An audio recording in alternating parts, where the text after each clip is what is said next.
Yes, students, can you hear me?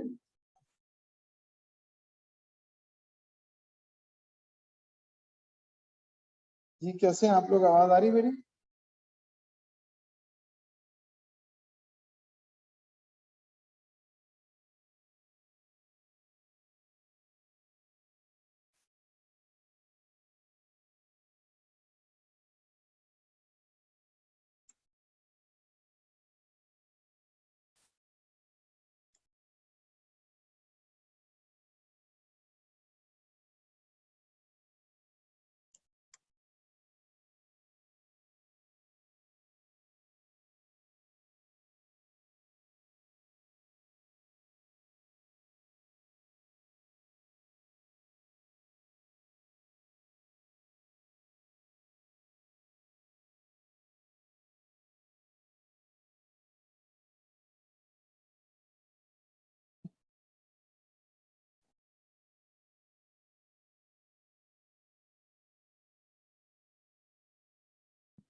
बिस्मिल्लाहिर्रहमानिर्रहीम।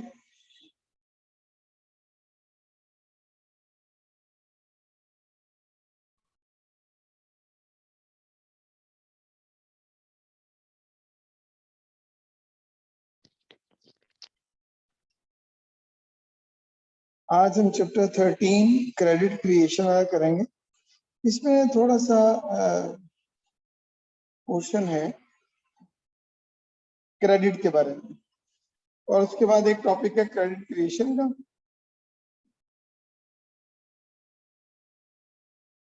How banks make money, I guess ये एक topic है इसका, छोटा सा टॉपिक है चैप्टर नंबर 13। मेन जो हमारा इसके बाद चैप्टर रहता है वो है चैप्टर 14 और 15।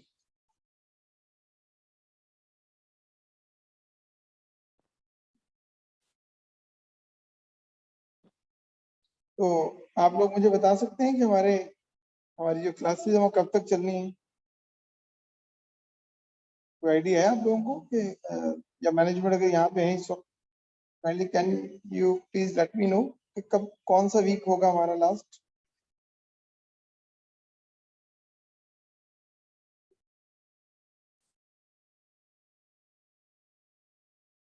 किसी को आइडिया है कि वीक कौन सा है? हमारे पास कितने हैं लेक्चर्स और?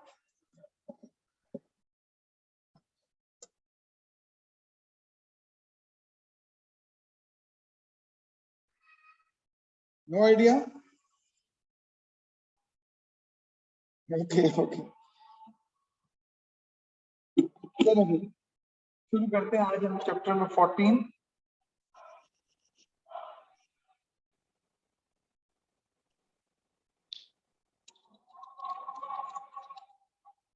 Chapter 13 sorry.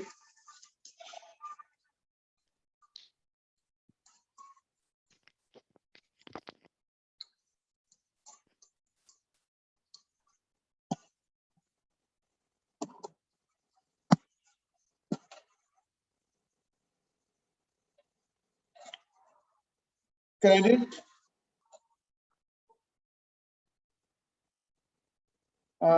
ये क्रेडिट का पोर्शन है बेसिकली। क्रेडिट आपको आइडिया है कि वो पैसा या वो ट्रांजैक्शन होती है जो एक्चुअली आपके किसी और से लिया होता है for time being and you have to repay it. जब आप किसी से कोई प्रोडक्ट या कोई फंड बोरो करते हैं with the commitment of the repayment in the future, तो उसे इकोनॉमिक्स में क्रेडिट कहते हैं। तो क्रेडिट की टाइप्स हैं एमसीक्यूज के अंदर, मैंने वैसे देखा नहीं आज तक, लेकिन शायद कोई आ जाए कोई ऐसा पॉइंट। ट्रेड क्रेडिट्स होते हैं, ट्रेडिंग के दौरान आप गुड्स एंड सर्विसेज एक दूसरे के साथ, गुड्स खास तौर पे टेंजिबल कमोडिटीज को आप एक दूसरे के साथ एक्सचेंज करते हैं विद डिले पेमेंट्स, कि जनाब आज आप मुझे चीजें दे दें, मैं आपको पेमेंट 3 माह के बाद, 2 माह के बाद, 1 माह के बाद कर दूंगा। बैंक क्रेडिट्स होते हैं जो बैंक से लोन ले रहे होते हैं, किसी भी तरह की ट्रांजेक्शन जो बैंक के साथ की जाए for deferred payments, for deferred payment, for deferred basis, तो उसे हम बैंक क्रेडिट कहते हैं। कंज्यूमर क्रेडिट, ये रिटेल के अंदर कंज्यूमर बेशुमार होलसेलर से या रिटेलर से क्रेडिट बेस पे चीजें लेकर यूज करते हैं। मेच्योरिटी वो टाइम होता है जिसके अंदर अंदर आपने अपना लोन रीपे करना होता है। यानी मेच्योरिटी एक ऐसा टाइम फ्रेम है within that time you have to repay the principal amount along with your interest. यानी कि जब तक कोई आपका जो फाइनेंशियल इंस्ट्रूमेंट है वो आउटस्टैंडिंग ना हो जाए, उसे इकोनॉमिक्स में मेच्योरिटी टाइम कहा जाता है।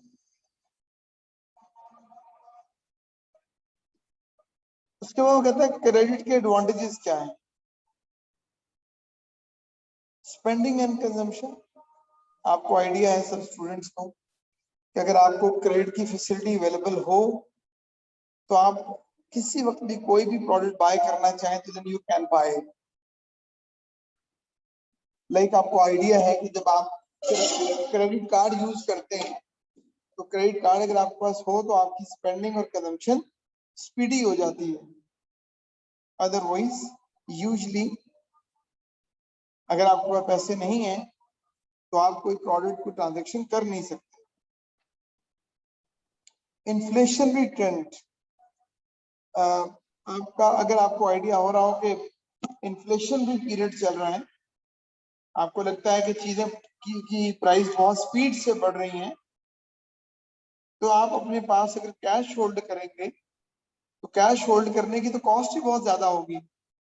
बिकॉज इन्फ्लेशन में अगर आज आपने 1 लाख रुपया अपने पास होल्ड किया है, तो वो 1 लाख महीने के अंदर अंदर 70-75 हजार के बराबर हो जाएगा, because the inflation rate is 20+। तो इस हाई इन्फ्लेशन के दौरान क्रेडिट मनी ही आपको फेवर करती है कि आप किसी से पैसे उधार लें और रीपे कर दें। इकोनॉमिक पॉलिसीज किसी भी कंट्री की, किसी भी इकोनॉमी की, किसी भी गवर्नमेंट की, मॉनेटरी पॉलिसी हो, ट्रेड पॉलिसी हो, फिस्कल पॉलिसी हो, उसमें गवर्नमेंट ने जितने पैसे भी स्पेंड करने होते हैं उसके अगेंस्ट गवर्नमेंट ने रेवेन्यूज जनरेट करने होते हैं। अगर गवर्नमेंट के पास अपने पैसे ना हो और रेवेन्यू जनरेट ना हो रहा हो तो डेफिसिट फाइनेंसिंग करनी पड़ती। तो गवर्नमेंट अगर बोरो नहीं कर सकेगी तो अपनी इकोनॉमिक पॉलिसीज की एग्जीक्यूशन भी नहीं कर पाए। इसलिए इकोनॉमिक पॉलिसीज की एग्जीक्यूशन के लिए जरूरी होता है कि गवर्नमेंट के पास क्रेडिट की ऑप्शन मौजूद हो। लिक्विडिटी प्रेफरेंस, ये अगर आपको याद हो चैप्टर नंबर 11 में हमने लिक्विडिटी प्रेफरेंस थ्योरी पढ़ी थी केन्स की, जिसमें केन्स ने 3 रीजंस बताई थी why people hold cash, why people hold liquid assets. याद है आप लोग?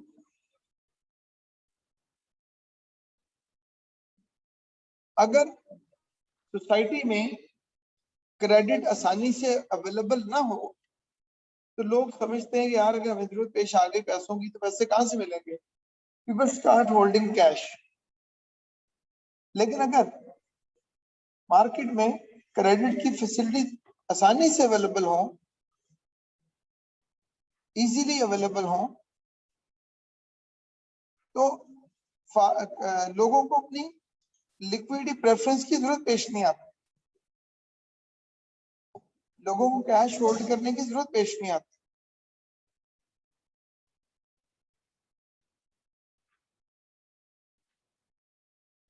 इसीलिए क्रेडिट मनी जो है वो लिक्विडिटी प्रेफरेंस को डिस्करेज करती है कि यार पैसे लोन के तौर पे आसानी से किसी वक्त भी अवेलेबल है, तो अगर अवेलेबल है तो क्या जरूरत है फिर आपको कैश होल्ड करने की।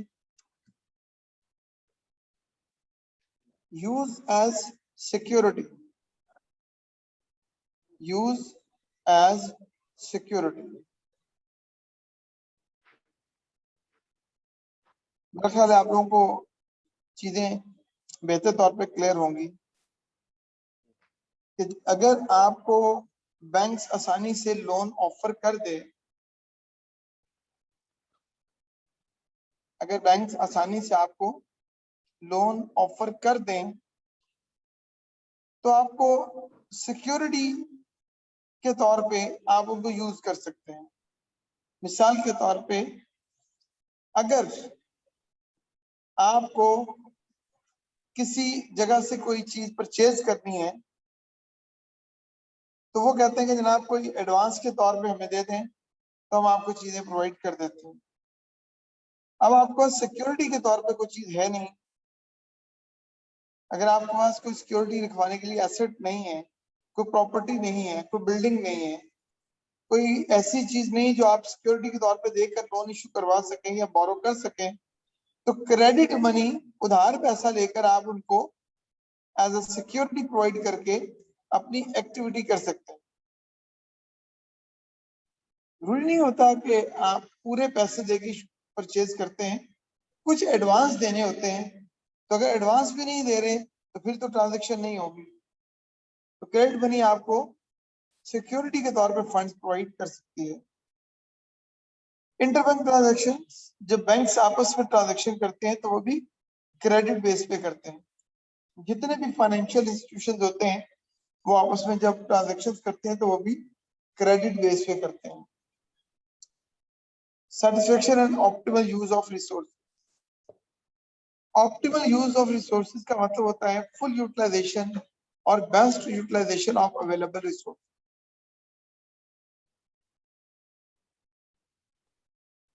देखें, बात बड़ी कॉमन है। अगर आपके पास एक लैंड मौजूद है अपनी, लेकिन लैंड के ऊपर बिल्डिंग कंस्ट्रक्ट करने के पैसे नहीं है, बिल्डिंग कंस्ट्रक्शन के पैसे नहीं है, या आपके पास कल्टीवेशन के लिए पैसे नहीं है, तो कोई जमीन आपकी वेस्ट रहेगी, पड़ी रहेगी, किसी काम नहीं आएगी।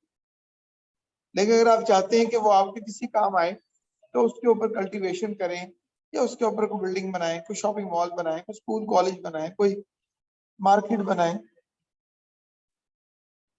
तो अगर आपको उधार पैसे लेने की, क्रेडिट की फैसिलिटी मौजूद है, तो आप बैंक से लोन लें, उस प्रॉपर्टी के ऊपर, लैंड के ऊपर कंस्ट्रक्शन करें, वहां से रेंट आएगा, रेंट को आप इंस्टॉलमेंट के तौर पे रीपे करें, कुछ अरसे के बाद वो बिल्डिंग भी आपकी और आपका सोर्स ऑफ इनकम भी बन जाता है। इसका मतलब अवेलेबल रिसोर्सेज को यूटिलाइज करने के लिए भी some time you need funds. Working of banks and financial institution. ये बैंक जो होता है ना, बैंक, सारे का सारा बैंक का जो निजाम है, ये बैंक का जितना भी निजाम है, ये है ही क्रेडिट बेस्ड। बैंक चलते ही क्रेडिट के ऊपर है, फाइनेंशियल इंस्टीट्यूशन चलते ही क्रेडिट के ऊपर है।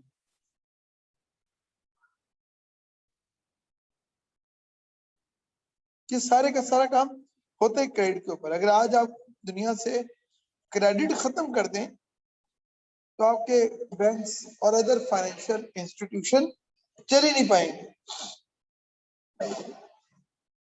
इंटरनेशनल ट्रेड, जब आप इंटरनेशनल ट्रेड करते हैं ना सर, बायलैटरल या मल्टीलैटरल ट्रेड, उसमें ये नहीं होता कि आप जैसे फिजिकल ट्रेड करते हैं, बाजार जाते हैं, पैसे लेके आप पैसे देते हैं, आप उसको, वो आपको चीज दे देते हैं और आप आ जाते हैं। इंटरनेशनल ट्रेड ऐसे नहीं चलती, याद रखिए। इंटरनेशनल ट्रेड के लिए आपके पास पेमेंट का एक सर्टेन टाइम फ्रेम होता है, यूजुअली 90 डेज होते हैं, 3 मंथ्स। आप लेटर ऑफ क्रेडिट ओपन करते हैं, वो आपके लिए बिल्डिंग करवाता है, वो वहां से चीजें शिपमेंट करेगा, शिपमेंट रिसीव होगी, आप अपनी चीजें वेरीफाई करेंगे, उसके बाद पेमेंट करेंगे। तो ये जो मोड ऑफ फाइनेंस होता है इंटरनेशनल ट्रेड के अंदर, वो कैश पे नहीं होता, कभी हमेशा क्रेडिट के ऊपर होता है। तो अगर क्रेडिट खत्म कर दें तो इंटरनेशनल ट्रेड तो हो ही नहीं सकती। क्रेडिट जो आपका इंटरनेशनल ट्रेड में भी हेल्प करता है। इंडस्ट्रियल रेवोल्यूशन, ऑब्वियसली जब आप इंडस्ट्रीज के अंदर प्रोडक्शन करना चाहते हैं, then you need input first. वो आपको इनपुट क्रेडिट पे देगा, आप चीजें बनाएंगे, आप मार्केट में सामान सेल करेंगे, वो भी क्रेडिट में करेंगे, वहां से पैसे आएंगे डिले टाइम के साथ, आप रॉ डील वालों को डिले टाइम से पेमेंट करेंगे, मजीद सामान उठाएंगे, मजीद प्रोडक्शन होगी। तो इंडस्ट्रीज एक्चुअली एक्सपैंड ही तब हुई जब उन्हें क्रेडिट की फैसिलिटीज अवेलेबल होना शुरू हुई।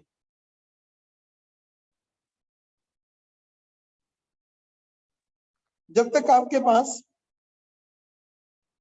क्रेडिट की फैसिलिटीज अवेलेबल नहीं होती थी, आप इंडस्ट्रियल डेवलपमेंट कर ही नहीं सकते, आप अपनी इंडस्ट्रीज को एक्सपैंड कर ही नहीं सकते। गवर्नमेंट ने जितने भी प्रोजेक्ट्स लॉन्च कर रहे होते हैं, गवर्नमेंट ने जितने भी प्रोजेक्ट्स लॉन्च करने होते हैं, चाहे वो एनर्जी हो, चाहे इंफ्रास्ट्रक्चर हो, कोई भी, तो उसके लिए गवर्नमेंट नीड फंड्स, गवर्नमेंट को पैसे चाहिए होंगे।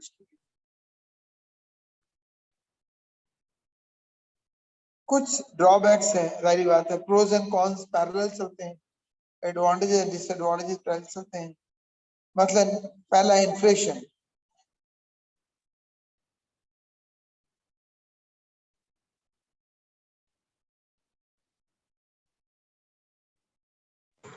क्रेडिट मनी का बड़ा ड्रॉबैक ये होता है कि it can create inflation.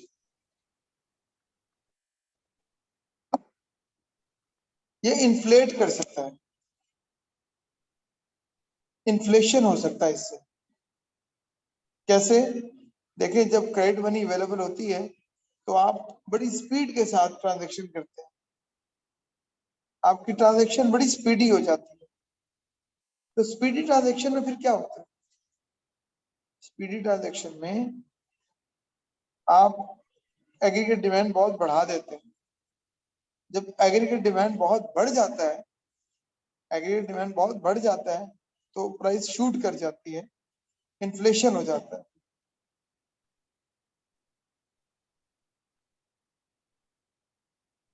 Creation of monopolies, creation of monopolies. कुछ लोग जो लार्ज स्केल मैन्युफैक्चरर होते हैं, क्योंकि उन्हें आसानी से लोन मिल जाता है, क्रेडिट आसानी से मिल जाता है, बैंक उनको आसानी से डील कर लेते हैं, तो वो फिर मेजर रॉ मटेरियल बल्क में बाय कर लेते हैं। जो मेजर इनपुट्स होते हैं उन पे कंट्रोल कर लेते हैं। मिसाल के तौर पे आपको पता होगा,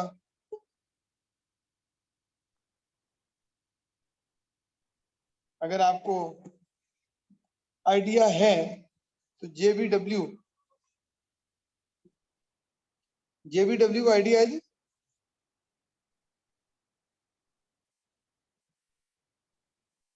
जेबीडब्ल्यू आइडिया है?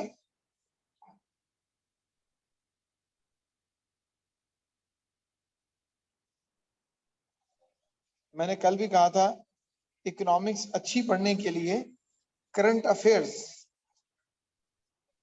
अफेयर्स पढ़ना बड़ा जरूरी होता है। जेबीडब्ल्यू जहांगीर तरीन की कंपनी है। जहांगीर तरीन को तो जानते हैं ना सर?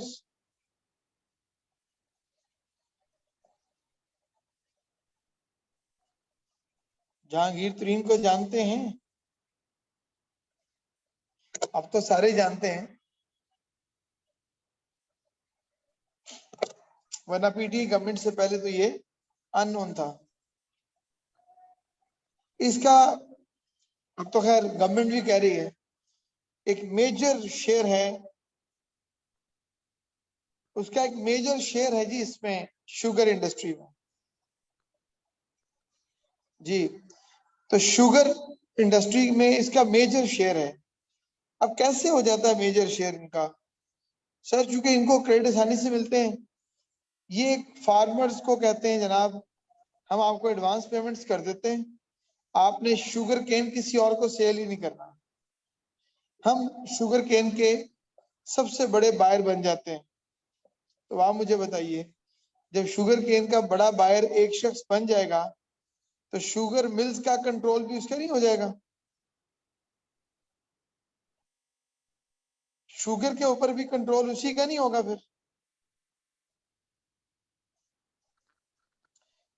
इसी तरह मियां मंशा का कॉटन के ऊपर कंट्रोल है, जेबीडब्ल्यू का शुगर केन के ऊपर कंट्रोल है। तो ये जो बड़े बड़े इन्वेस्टर्स होते हैं, इंडस्ट्रियलिस्ट होते हैं, ये फिर रॉ मटेरियल के ऊपर कंट्रोल हासिल कर लेते हैं।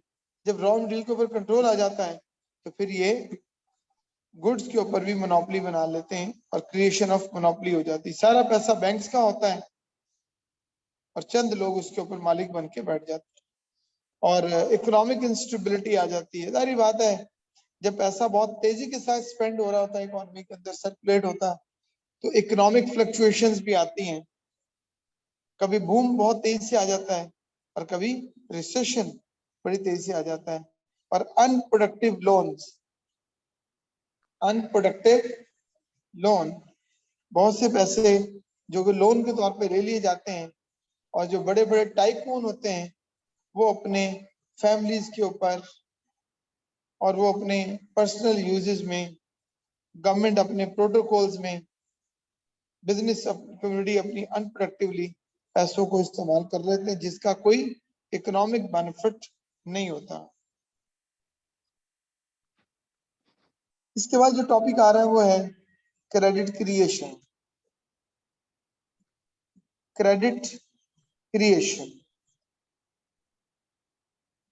ये न्यूमेरिकल है, सब्जेक्टिव, जहां पेपर सब्जेक्टिव आता है। हेलो, कुछ कहना चाह रहे हैं?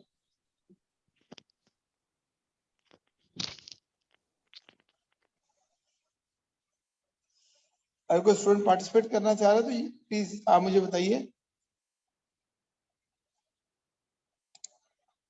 जहां सब्जेक्टिव पेपर आते हैं वहां न्यूमेरिकल के तौर पे ये क्वेश्चन आता है, ऑब्जेक्टिव्स के अंदर आमतौर पे ये नहीं पूछा जाता।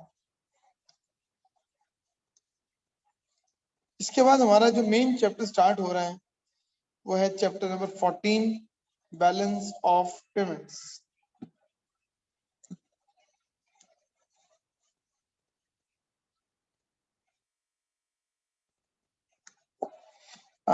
ये मंसूर ने क्वेश्चन पूछा है, sir how this trade be brought to stable position.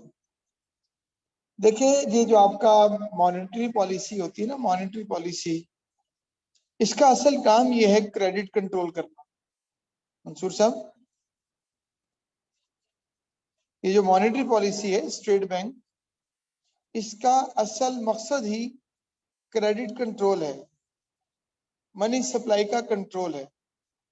तो इफेक्टिव मॉनेटरी पॉलिसीज के थ्रू आप किसी भी गवर्नमेंट, किसी भी इकोनॉमी का मनी सप्लाई या क्रेडिट कंट्रोल कर सकते हैं। मसलन आप इंटरेस्ट, अगर आपको लगता है कि मनी सप्लाई बहुत ज्यादा हो रही है, क्रेडिट बहुत ज्यादा इश्यू हो रहे हैं, and you need to stop it, you need to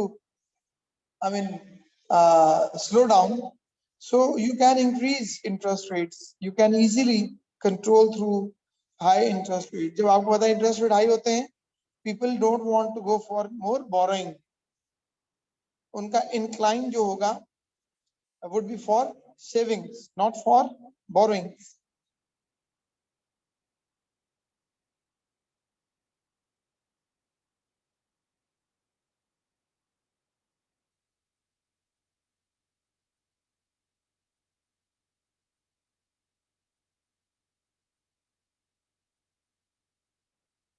Got it?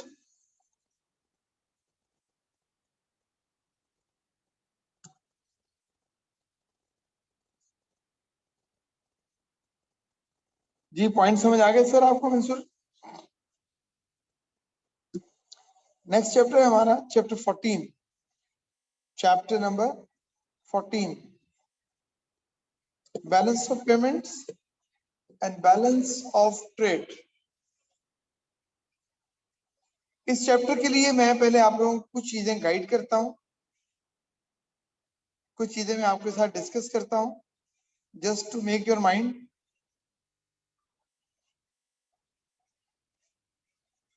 और उसके बाद हम इसको वन बाय वन डिस्कस करते हैं।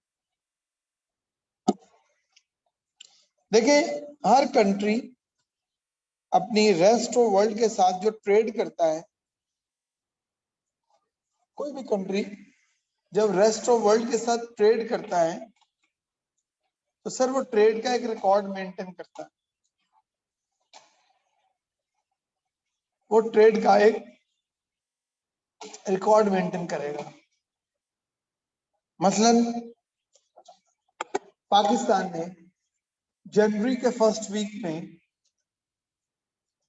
एक्सपोर्ट की, फेब में इंपोर्ट की, मार्च में फिर इंपोर्ट की,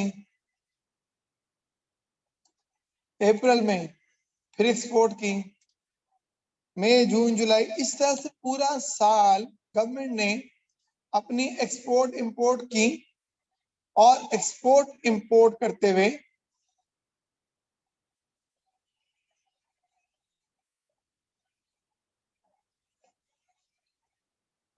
पॉइंट को अंडरस्टैंड करने की कोशिश कीजिएगा।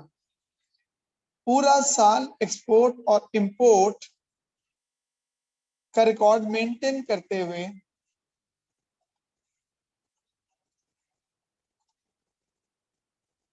At the end of year देखा जाता है कि कितना एक्सपोर्ट हुआ और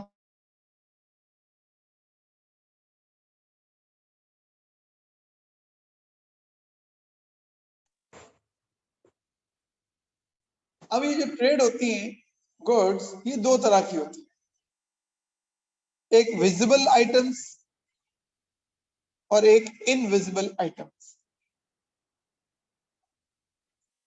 विजिबल एंड इनविजिबल।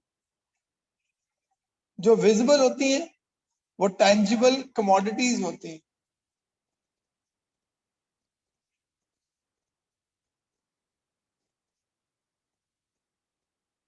और जो इनविजिबल होती हैं वो सर्विसेज होती हैं। अब चाहे टेंजिबल हो या इनटेंजिबल, दोनों का एक रिकॉर्ड मेंटेन किया जाता है।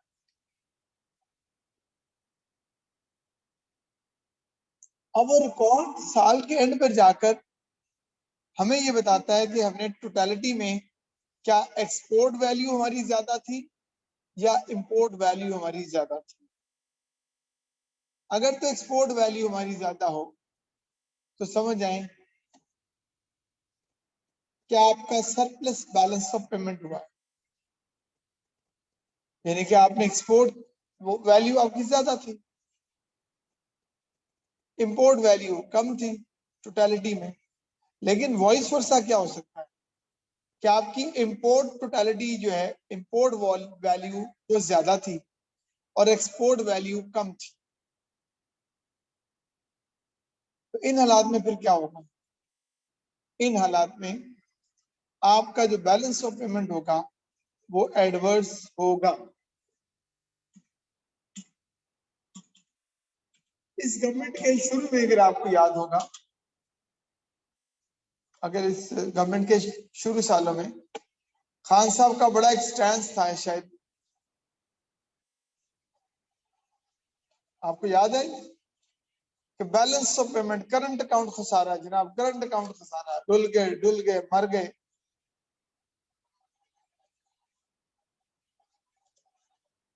कुछ याद है आप लोगों को? करंट अकाउंट खसारे का कुछ बहुत थोड़ा बहुत जिक्र होता था जी। वो करंट अकाउंट यही है, वो करंट अकाउंट यही है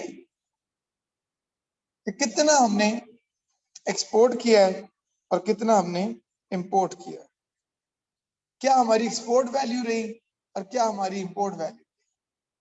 अब अगर तो एक्सपोर्ट वैल्यू ज्यादा है फिर तो चले, इसका मतलब हमने हमारा जो बैलेंस ऑफ पेमेंट है वो सरप्लस है। लेकिन अगर हमारा इंपोर्ट वैल्यू ज्यादा आ गई तो फिर इसका मतलब हम पर डेट है, इसका मतलब हम पे डेट है, वी हैव टू पे टू अदर कंट्रीज।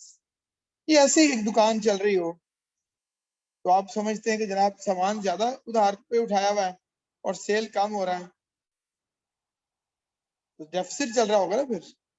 तो इसी तरह अगर कंट्री दूसरे कंट्री से ज्यादा इंपोर्ट करता है और एक्सपोर्ट कम करता है तो समझ जाए ये मालिक का करंट अकाउंट डेफिसिट में होगा। या फिर दो बातें जहन में आती हैं। पहला तो ये है कि ये करंट अकाउंट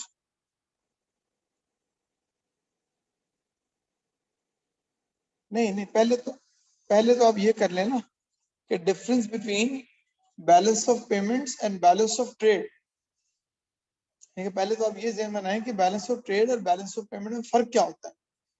अगर तो टेंजिबल कमोडिटीज का रिकॉर्ड सिर्फ बनाया जाए, जस्ट टेंजिबल आइटम्स का अगर रिकॉर्ड मेंटेन किया जाए तो उसे इकोनॉमिक्स में कहते हैं बैलेंस ऑफ ट्रेड। लेकिन अगर इनटेंजिबल का भी रिकॉर्ड मेंटेन कर लिया जाए, सर्विसेज का भी कर लिया जाए, टूरिज्म भी ऐड कर ली जाए, shipping services, airline services, railways की सर्विसेज भी ऐड कर ली जाए, उसे इकोनॉमिक्स में बैलेंस ऑफ पेमेंट कहा जाता है। ट्रेड में ओनली टेंजिबल्स और बैलेंस ऑफ पेमेंट्स में टेंजिबल और इनटेंजिबल दोनों।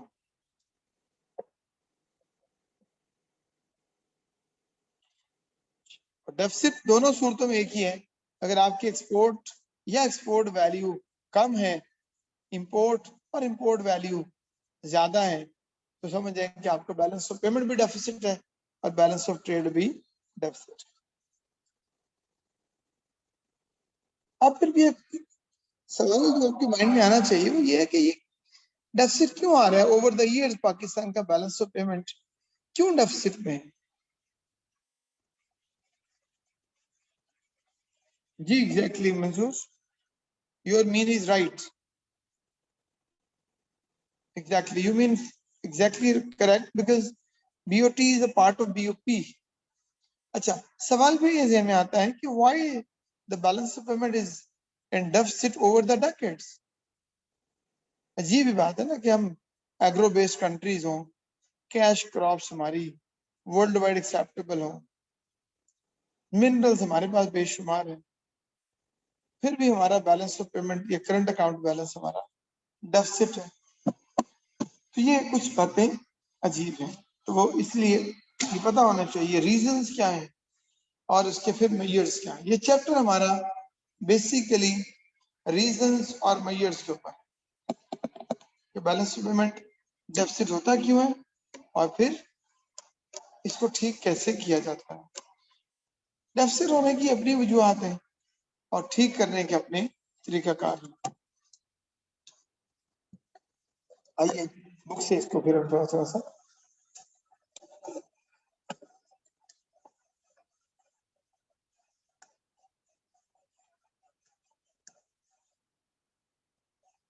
ये 1.1, 1.2, 1.3 ये आपने इसकी रीडिंग करनी है 1.4 तक। 1.5 में देखिए और 1.6 में देखिए, उसने कहा बैलेंस ऑफ ट्रेड में क्या जस्ट विजिबल आइटम, बीओपी में विजिबल और इनविजिबल दोनों शामिल। बैलेंस ऑफ पेमेंट डेफिसिट कब होता है? इसके अंदर लिखा हुआ है कि जब हमारी रिसीट्स कम हो, पेमेंट ज्यादा हो।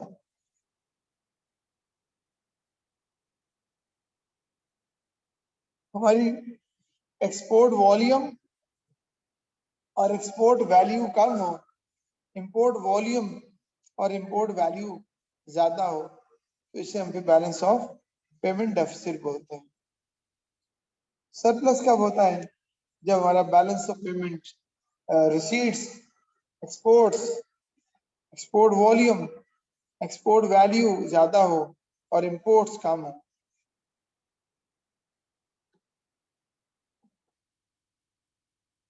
Terms of trade, term of trade का मतलब होता है ratio between export and import, ratio between export and import. आप कितना एक्सपोर्ट कर रहे हैं और कितना इंपोर्ट कर रहे हैं, इसकी रेशियो निकाल ली जाए, इसको हम टर्म्स ऑफ ट्रेड कहते हैं। कितने पैसों की आपने चीजें एक्सपोर्ट की और कितने पैसों की आपने चीजें इंपोर्ट की, इनकी रेशियो निकाल ले तो ये टर्म ऑफ ट्रेड कहलाता है। कितना इस साल आपने कमाया और कितना आपने इस साल पे किया, इसकी रेशियो निकाल ली जाए, इसे टर्म ऑफ ट्रेड कहते हैं।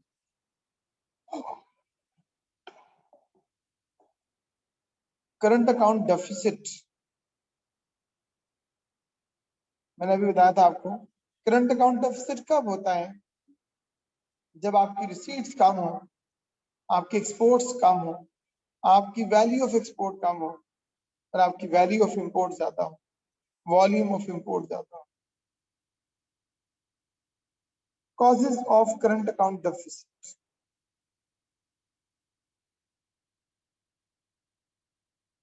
करंट अकाउंट डेफिसिट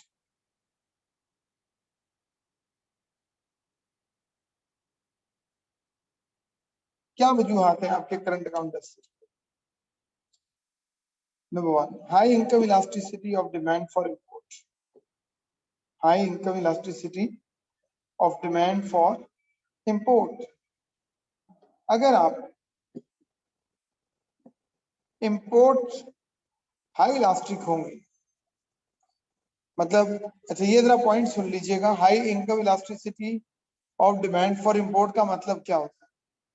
इसका मतलब ये होता है कि जरा सी भी अगर आपकी इनकम बढ़े, आपके माशरे में, सोसाइटी में, कंट्री में, मुल्क में लोगों की साइकी ये हो कि थोड़े से अमीर होते हैं और अमीर होते ही फौरन सोचते हैं कि नहीं जनाब, इंपोर्टेड गुड्स बाय करते हैं, इंपोर्टेड गुड्स बाय करते हैं। फौरन अगर आप इंपोर्टेड गुड्स बाय करनी शुरू कर देंगे फौरन से, तो फिर इंपोर्ट तो बहुत ज्यादा हो जाएंगे। तो अगर आप इंपोर्ट ज्यादा कर लेंगे तो फिर आपका ट्रेड बैलेंस अनफेवरेबल होगा। Long term decline in manufacturing potential, अगर over the years, over the decades, अगर आपके मुल्क में प्रोडक्शन पोटेंशियल डिक्लाइन करता जा रहा है, कभी बिजली का क्राइसिस, कभी गैस का क्राइसिस, कभी पेट्रोल का क्राइसिस, कभी हड़तालें, स्ट्राइक, धरने, पॉलिटिकल क्राइसिस, हालात खराब, प्रोडक्शन हो ही नहीं रही, मैन्युफैक्चरिंग हो ही नहीं रही, तो एक्सपोर्ट कहां से करेंगे जी? एक्सपोर्ट नहीं करेंगे तो फिर इनकम कहां से आएगी? Changes in commodity prices, changes in commodity prices, अगर आपकी कमोडिटी की प्राइसेस इंपोर्ट की प्राइस लो रखें, एक्सपोर्ट की प्राइसेस हाई रखें, या रॉ मटेरियल एक्सपोर्ट करें, फिनिश गुड्स इंपोर्ट करें, तो फिर आपका बैलेंस ऑफ पेमेंट तो खराब ही होगा ना, क्योंकि रिसीट कम आएंगी, पेमेंट्स ज्यादा होंगी।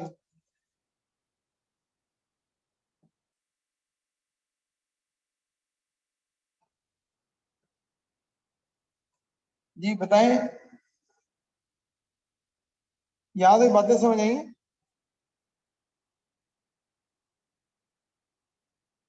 हाँ जी, हम रॉ मटेरियल एक्सपोर्ट करते हैं गजन सर, यस। और मंसूर पूछ रहे हैं कैपिटल अकाउंट का बता दें। Okay sir, is it possible for a country to be bankrupt due to intense BOP deficit? नहीं नहीं, बीओपी का इससे ताल्लुक इस सेंस में नहीं होता जिस सेंस में आप समझ रहे हैं। लेकिन ऑब्वियसली आप पर सैंक्शन तो लग सकती है ना जी, एक एंगल से। जब आपने, मिसाल के तौर पर मैं सपोज कर रहा हूँ, अगर आपने बरतानिया का $1 अरब पे करना है और आप नहीं कर रहे हैं, वो एक मरतबा वार्निंग दें, 2 बार वार्निंग देंगे, वही ना। तो देखिए जरा बात थोड़ा होल्ड कर लेते हैं ना, सारे बारी बारी कर लेते हैं। पहली बात तो ये है कि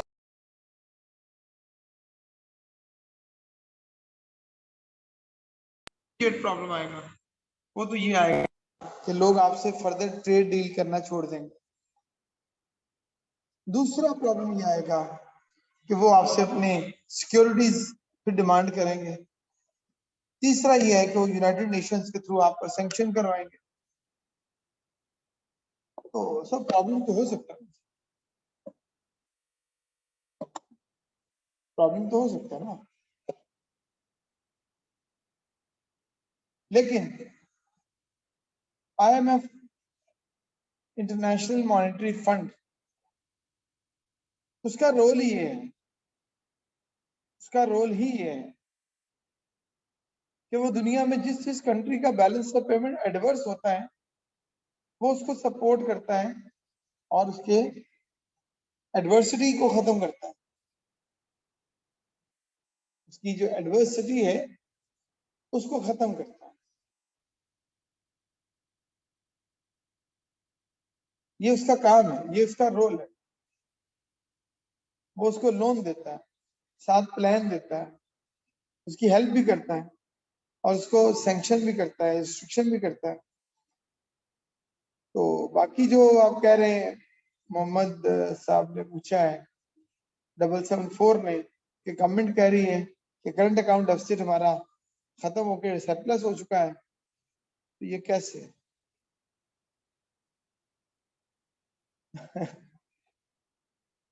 अब देखिए, ये थोड़ी सी एंटी पीटीआई बात हो जाएगी तो बर्दाश्त कर लीजिएगा, अगर कुछ सपोर्टर बैठे हो पीटीए के। सर एक होता है प्याज खाना, प्याज, और एक होता है 7 कान पकड़ के मार भी खाना। जो पहले लोग करते रहे उन्होंने यही काम किया, तरीका का थोड़ा मुख्तलिफ कर लिया। सर आपने डॉलर रखा हुआ इतना ऊपर, डॉलर रखा हुआ आपने 160 65 पे मोरलेस, और 1 साल पहले 1.5 साल पहले इंटरेस्ट रेट कर दिया था आपने 17%।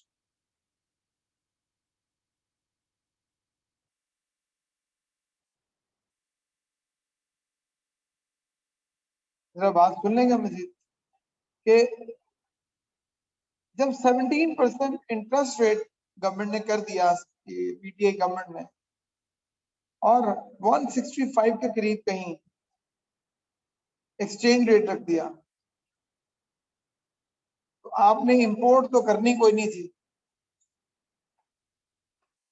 इंपोर्ट तो हुई कोई नहीं, एक्सपोर्ट भी कोई नहीं हुई, ना एक्सपोर्ट हुई ना इंपोर्ट हुई, इंडस्ट्री आपकी बंद हो गई। 17% पे इंटरेस्ट रेट था, लोगों ने पैसे डिपॉजिट करने शुरू कर दिए बैंक्स में, बाहर से लोगों ने पाकिस्तान में पैसा इन्वेस्ट करना शुरू कर दिया। 17% इंटरेस्ट रेट दुनिया का हाईएस्ट इंटरेस्ट रेट चल रहा था। सर जब आपने इंपोर्ट की कोई नहीं, फिर बैलेंस ऑफ पेमेंट तो इंप्रूव होना ही होना था। तो ये भी तो देखा जाए ना कि गोडाउन में सामान कितना है, मुल्क में प्रोडक्शन कितनी है।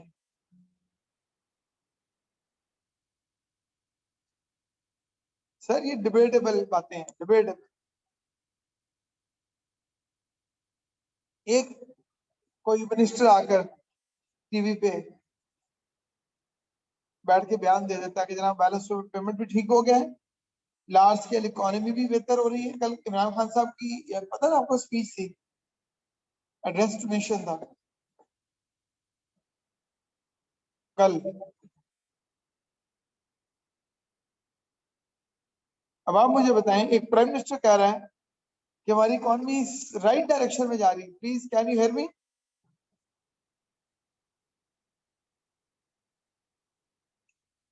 एक prime minister main stream media पे बैठकर अपनी नेशन से बात कर रहा है और कह रहा है कि हमारी इकोनॉमी राइट डायरेक्शन में है, हमारी एक्सपोर्ट्स भी इंप्रूव हो रही हैं, बैलेंस ऑफ पेमेंट ठीक हो रहा है, लार्ज स्केल मैन्युफैक्चरिंग भी बढ़ रही है, इंडस्ट्रियल ग्रोथ हो रहा है, जीडीपी ग्रोथ हो रही है, सारी इकोनॉमी इंडिकेटर ठीक जा रहे हैं। तो सर वहां एक सवाल पूछना चाहिए था उससे कि सर आपने फिर 4 फाइनेंस मिनिस्टर क्यों बदल दिए?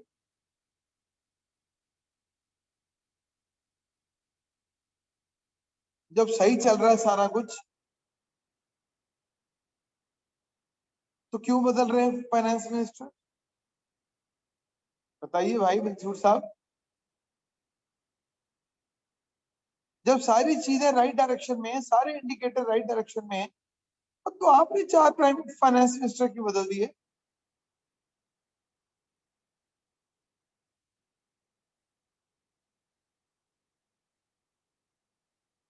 जब सब अच्छा अच्छा चल रहा था तो स्टेट बैंक को इंडिपेंडेंट क्यों किया फिर आपने?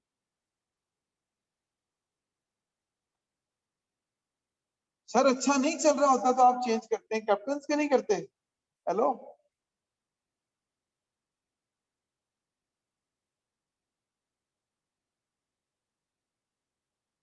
सर, एक आदमी परफॉर्म कर रहा हो तब बदलते हैं या परफॉर्म ना कर रहा हो तब बदलते हैं?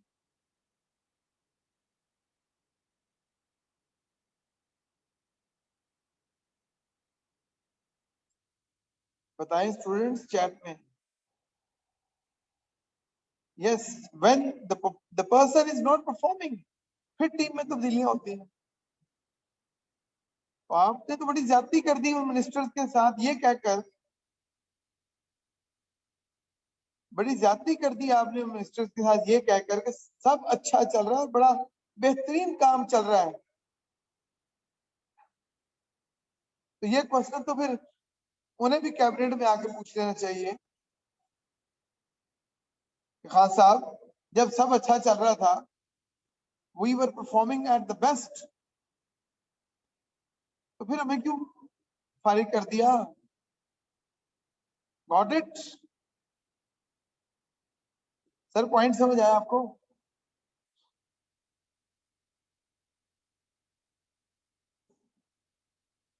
दोनों में से एक बात गलत है, या बंदे सही थे या बंदे गलत थे। अगर काम ठीक कर रहे थे तो निकाले क्यों? तो अगर वो निकालने के काबिल थे, काम ठीक नहीं कर रहे तो निकाल दिया, तो काम कैसे ठीक हुआ फिर? Sir sir sir, food for thought, food for thought, सोचने की बात।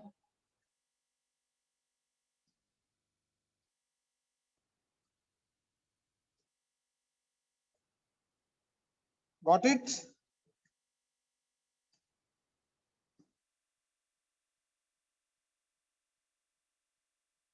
चले जी, यहां से कल शुरू करेंगे, मेरी क्लास स्टार्ट हो रही नेक्स्ट 2 बजे। स्विच करते हैं over to my new lecture. कल यहीं से मैयर्स पे बात करेंगे इंशाल्लाह। ओके, टेक केयर, अल्लाह हाफिज।